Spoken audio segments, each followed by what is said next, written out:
Bonjour, bonsoir à tous, c'est Pseudorime et aujourd'hui on se retrouve pour une petite appréciation sur le film Black Landsman, le nouveau film de Spike Lee, sorti il y a à peu près une semaine. Du coup, je suis allé le voir sans grand. Bon, j'avais pas vraiment de hype, j'ai juste vu qu'il avait de très très bonnes critiques et qu'il avait un sujet assez poignant. Du coup, j'y suis allé le voir sans m'attendre à un chef-d'œuvre. Et au final, le film est vachement bien. Le film est vachement bien, on sent que le réalisateur est vraiment engagé, qui parle d'un sujet qui lui tient à cœur. C'est le premier film que je vois de Spike Lee et j'avais presque jamais entendu ce nom avant. Je me ferai avec joie le reste de sa filmographie parce que franchement, il envoie du lourd. C'est un très très bon réalisateur. Du coup, l'histoire du film, c'est quoi? C'est un policier noir et un policier blanc qui vont s'allier pour infiltrer le Ku Klux Klan et faire tomber la tête pensante. Et pour ce faire, en fait, le flic noir va se faire passer au téléphone pour un blanc suprémaciste, raciste, enfin qui veut intégrer le Ku Klux Klan, quoi. Du coup, lui et son pote blanc vont devenir un seul personnage. Le Renoir, il va intervenir uniquement dans les scènes de téléphone. Il va jamais montrer au Ku Klux Klan qu'il est noir parce que ça ferait un peu tout capoter. Et le blanc, c'est celui qui va se rendre sur place et qui va du coup enquêter là-bas, prendre des informations pour pouvoir faire tomber tous les membres. Du coup, c'est à peu près ça le synopsis. T'as une intrigue amoureuse à côté, t'as d'autres choses, notamment une sous-intrigue avec le fait que le flic blanc est juif, parce que le Ku Klux Klan, c'est pas uniquement un groupe d'attardés qui veut chasser les noirs, ils sont aussi contre les juifs, contre les homosexuels et probablement contre les arabes, mais c'est pas montré dans le film. Et déjà, il y a un truc à noter, c'est-à-dire que le réalisateur donne son point de vue subjectif, c'est-à-dire que il va pas traiter son sujet objectivement en montrant qu'il y a des bonnes personnes au Ku Klux Klan ou il y a des méchantes personnes noires. C'est vraiment les membres du Ku Klux Klan sont méchants et les noirs sont gentils. Moi perso ça me va. Enfin, il y a beaucoup de gens qui peuvent se critiquer ce point disant que ça fait pas vraiment documentaire, machin machin, mais c'est du cinéma et le cinéma, enfin ce film appartient à une personne et le réalisateur est libre d'exprimer sa pensée. Surtout qu'elle est dégradante pour aucune communauté, mis à part celle du Ku Klux Klan, et on va pas s'en plaindre. Euh, je n'en veux pas pour ça, quoi. Moi, je suis content que le cinéma parle et apporte son point de vue, même si on n'est pas d'accord avec ce point de vue. Euh, c'est- Moi, je trouve ça toujours enrichissant d'apprendre du point de vue d'un autre. Pour moi, c'est ce qui est le plus formateur, d'apprendre du point de vue de quelqu'un d'autre, d'un réalisateur. Même si on n'est pas d'accord avec ses idées, on apprendra des choses par rapport à ce qu'il a à nous dire. Et là, clairement, le réalisateur nous parle, il est très engagé avec son film. Il traite son sujet à cœur, il nous montre une vision un peu biaisée et caricaturale du Ku Klux Klan, mais ça me gêne pas, quoi, tout simplement. Enfin voilà, il y en a qui peuvent trouver que c'est un défaut. Moi perso, ça ne m'a pas gêné parce que j'ai toujours trouvé que le cinéma était un art où tu pouvais t'exprimer librement tant que tu ne froisses, euh, tant que tu n'attaques pas des gens directement. À l'inverse de certains films, je vise par exemple à bras ouverts, tiens. Mais avant d'être une œuvre engagée, est-ce que c'est un bon film en soi? La réponse est oui, il est putain de bien réalisé, il est bien écrit, il est bien interprété, les musiques sont bonnes, et j'ai pas remarqué de défauts assez notables. Enfin, il y en a des défauts, bien sûr qu'il y en a, mais ça vient pas vraiment entacher le plaisir que j'ai eu devant ce film. Il y a des personnages, par exemple, que je trouve un peu inférieurs à d'autres. La love interest du héros, par exemple, je la trouve sympa, mais voilà, c'est pas un personnage qui m'a beaucoup marqué. J'ai trouvé très anecdotique, ce qui est dommage, pourtant elle est assez bien interprétée et tout. Mais voilà, je trouvais que c'était vraiment la caricature de la social justice warrior qui va tout le temps ramener tout à la politique, à ce conflit des blancs contre les noirs. C'est ce genre de personnage là qui m'a pas saoulé, mais voilà quoi. J'aurais aimé qu'il y ait un peu plus de travail sur la profondeur de ce personnage. il n'y en avait pas. De toute façon, c'était pas un personnage important, donc c'est pas très grave, mais voilà, ça m'a un peu dérangé quand même. Il est très bien réalisé, il y a quelques plans vraiment marquants de composition, notamment quand ils sont dans l'église, c'est vers la fin du film, quand ils mettent tous la capuche du Ku Klux Klan. Là, tu as une vraie composition des plans que je trouve vraiment magnifique.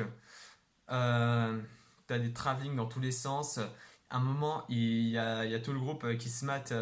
Le film s'appelle Birth of Nation, un film ultra raciste sorti pendant les années 10.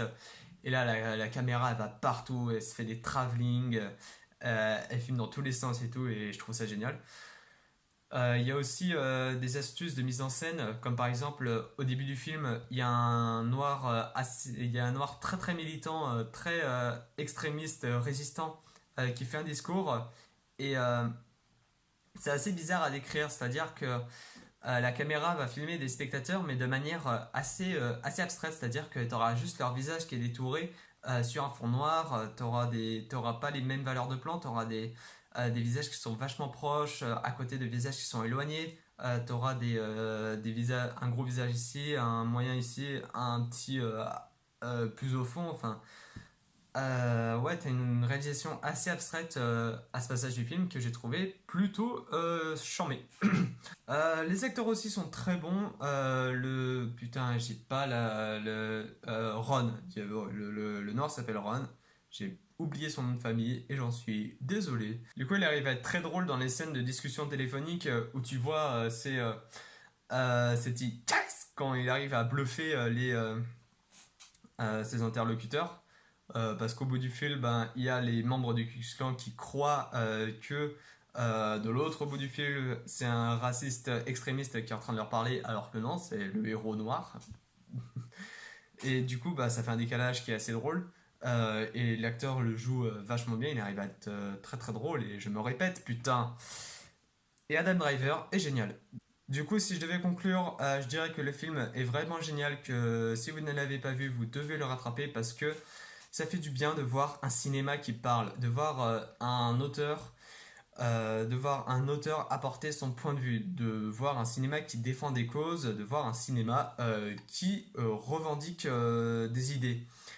Et ben voilà que le cinéma ne soit pas juste un bon gros divertissement des familles, mais qu'il aborde des questions dures comme ça, qui nous fait poser des questions, qui nous fasse réfléchir. Et bah moi j'aime beaucoup réfléchir sur des films, c'est quand même un très bon concept. Parce que voir des explosions tout le temps, bon, ok, je m'en lasse pas, je m'en lasserai jamais, mais voilà, réfléchir de temps en temps sur des films, réfléchir à des sujets comme ça, c'est vachement bien. Je veux que le cinéma continue de parler de la sorte, qu'il continue d'aborder des thèmes durs et, euh, et voilà, qu'il continue de s'exprimer tout simplement. Je veux que le cinéma s'exprime un peu. Comme l'avait fait l'année dernière avec Get Out. Get Out qui était un excellent film d'horreur qui parlait très très bien du racisme. D'ailleurs, c'est assez marrant de les comparer parce que là où Get Out se penchait plus vers de l'horreur à l'ancienne, assez kitsch et tout, ce film-là parle du racisme, mais en forme de comédie. Je sais pas si vous avez eu la même sensation que moi, mais moi j'ai vraiment eu l'impression d'être devant une comédie dans certains moments. Déjà les conversations téléphoniques qui étaient très drôles, mais aussi le ton est vachement léger. Il y a des personnages qui sont là uniquement pour nous faire rire. Par exemple, je pense à la femme d'un des membres du Ku Klux Klan qui est là uniquement pour servir de comic relief. Parce que voilà, elle n'apporte pas grand chose, elle n'apporte pas grand chose, elle apporte même strictement rien à part du rire à certains instants. Il y a des scènes aussi, t'as des scènes de danse, t'as des scènes où les personnages bah, ils rigolent entre eux et tout. Et même au niveau de la réalisation, ça se voit, il y a une dominante de couleurs chaudes, c'est pas des couleurs froides, c'est pas un film froid comme pourrait l'être Shining par exemple.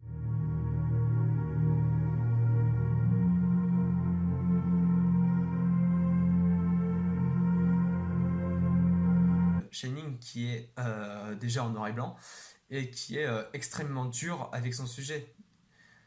Ça en fait pas un mauvais film, bien sûr que non, mais voilà, c'est juste une différence. Et bah moi j'apprécie beaucoup ce parti pris d'avoir fait un film léger avec Black Landsman.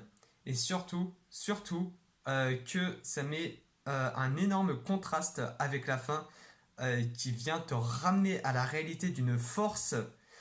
J'ai trouvé ça vraiment couillu et ça fait plaisir. Ça fait plaisir de voir des réalisateurs qui font un travail un travail d'ambiance comme ça, de travailler une ambiance légère, puis à la fin de nous rebalancer dans un contexte grave et qui nous touche quoi, tout simplement. Donc c'est un film que vraiment j'ai vraiment sincèrement aimé du fait des risques qu'il prend, de sa réalisation, de ses acteurs, même de sa musique. La musique j'en ai pas parlé mais la musique est bien.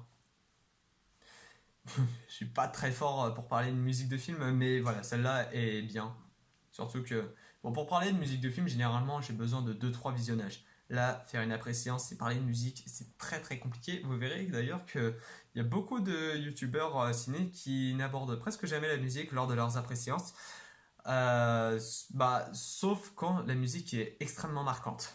Et donc, pour tout ce que je viens de lui dire, j'hésite entre un 16 ou un 17. Et du coup, quand j'hésite entre lui mettre 16 sur 20, mais me dire que ouais, 16 sur 20 c'est un peu trop faible, mais en même temps 17 sur 20 c'est une note un peu trop élevée, je vais partir sur un 16,5 sur 20 pour Black Landsman. Donc ce que je peux vous dire c'est qu'il sera pas dans mon top film de l'année, mais c'est quand même un très bon film que je vous encourage à aller voir parce que ça fait du bien de voir enfin un film engagé qui n'a pas peur qui n'a pas peur de s'exprimer et c'est très encourageant. Moi, j'encourage ce genre de cinéma qui s'exprime, qui n'a pas peur de proposer son avis. Et voilà.